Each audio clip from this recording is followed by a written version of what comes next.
തമിഴ്നാട്ടിലെ പ്രമുഖ ഉത്സവമായ പൊങ്കലിന് പ്രധാന ഇനമായ കരിമ്പിന്റെ വിളവെടുപ്പ് കാലം ആരംഭിച്ചു. ജനുവരി 14 മുതൽ 3 ദിവസങ്ങളിലായാണ് തമിഴ്നാട്ടിൽ പൊങ്കൽ ആഘോഷങ്ങൾ നടക്കുക.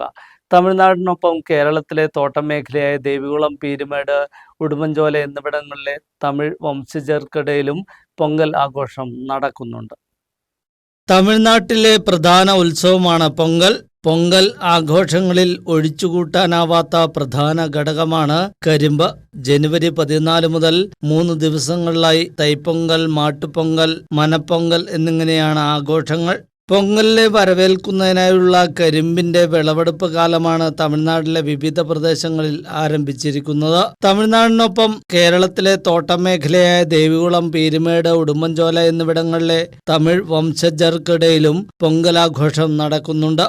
ഇവിടങ്ങളിലെ പ്രധാന ടൗണുകളിലെല്ലാം തന്നെ പൊങ്കലിന് മുന്നോടിയായി തമിഴ്നാട്ടിൽ നിന്നും കരിമ്പെത്തിച്ച് വിപണനം ആരംഭിക്കും.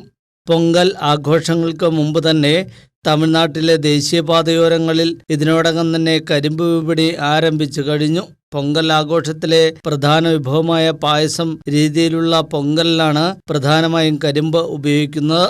തമിഴ്നാടിനൊപ്പം കേരളത്തിലെ തോട്ടമേഖലയും പൊങ്കൽ ആഘോഷത്തെ വരവേൽക്കുവാൻ ഒരുങ്ങിക്കഴിഞ്ഞു. News bureau, Vandiperiyar.